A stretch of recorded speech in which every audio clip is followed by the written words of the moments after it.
இந்த மாற்றத்த மட்டும் உடனே செய்யுங்க. உங்களோட ஆஃபீஸ் உங்களுக்கு பலவிதமான லாபத்த அள்ளிக் குடுக்கும்.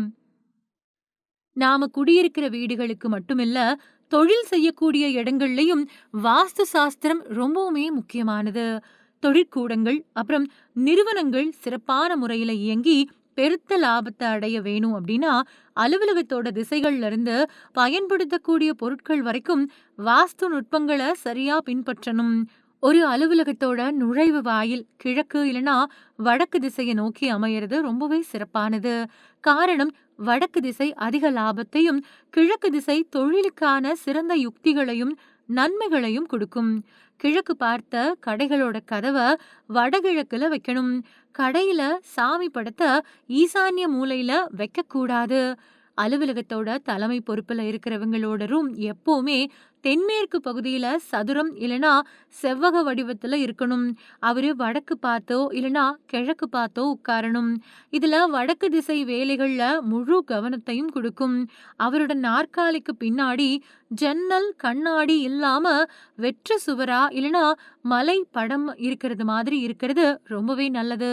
கணக்கு பார்க்கிறவங்க குபேரருக்குரிய வடக்கு திசையையும், வரவேற்பாளர்கள் வடக்கு இல்லனா கிழக்கு திசையையும் நோக்கி உட்காரலாம்.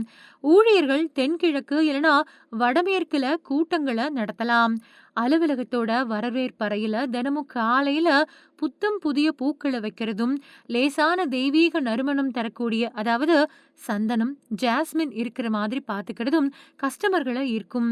இது எதிர்மறை ஆற்றல நீக்கி புதிய தொழில் வாய்ப்புகளையும், வாடிக்கையாளர்களோட நம்பிக்கையையும் தேடித்தரும். அதே மாதிரி தொழில் ஒப்பந்தங்கள், சொத்து பத்திரங்கள், அப்புறம் ரொம்பவே முக்கியமான ஃபைல்ஸ் எப்பவுமே அலுவலகத்தோட தென்மேற்கு பகுதியில இருக்கக்கூடிய அலமாரியில வைக்கணும். இப்படி வைக்கிறதன் மூலமா தேவையில்லாத சட்ட சிக்கல்கள் தவிர்க்கப்பட்டு, புதிய ஆர்டர்களும், ஒப்பந்தங்களும் எந்த தடையும் இல்லாம சுமூகமா முடிவடையும். அலுவலகத்தோட மையப்பகுதியான பிரம்மஸ்தானம் எப்பவுமே திறந்த வெளியா, எடையற்றதா இருக்கணும். இங்க படிக்கட்டுகளையோ இல்லனா கனமான தூண்களையோ அமைக்கக்கூடாது. இது நிதி இழப்பை ஏற்படுத்தி விட்டுடும். அது மட்டும் இல்லாம படிக்கட்டுகளுக்கு சிவப்பு இல்லனா கருப்பு நிறங்கள தவிர்த்துக்கணும். வட்ட வடிவ அறைகள், அப்புறம் வட்ட மேஜைகள தவிர்த்து சதுரம் இல்லனா செவ்வகத்த மட்டுமே பயன்படுத்தணும். அலுவலகத்த எப்பவுமே தொடச்சு சுத்தமா வச்சிருந்தா மகாலட்சுமி வாசம் செய்வாங்க. சுவர்களுக்கு அடர் நிறங்கள தவிர்த்து வெள்ளை, கிரீம் இல்லனா வெளிர் நீல வண்ணங்கள பூசிக்கலாம். பணப்பெட்டிய தெற்கு சுவர ஒட்டி குபேர திசையான வடக்கு நோக்கி திறக்கிற மாதிரி வைக்கிறது பணவரவ அதிகரிக்கும்.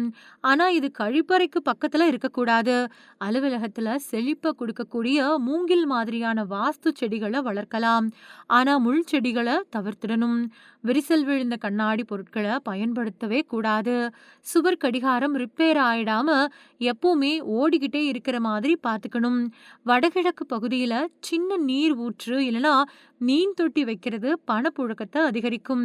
கம்ப்யூட்டர்கள், சர்வர்கள் மாதிரியான மின்சார சாதனங்கள அலுவலகத்தோட தென்கிழக்கு அதாவது அக்னி மூலையில வைக்கணும். வீட்டுல இருந்து வேலை செய்யறவங்க தென்கிழக்கு திசையில லேப்டாப், செல்போன் வச்சு பயன்படுத்தினா பணியில உயர்வு கிடைக்கும். மேஜைகள்ல மின்சார உயர்கள் வெளியே தெரியாத மாதிரி நேர்த்தியா மறைச்சு வைக்கிறது நேர்மறை ஆற்றல தக்க வைக்க உதவும் அப்படின்னு சொல்லப்படுது.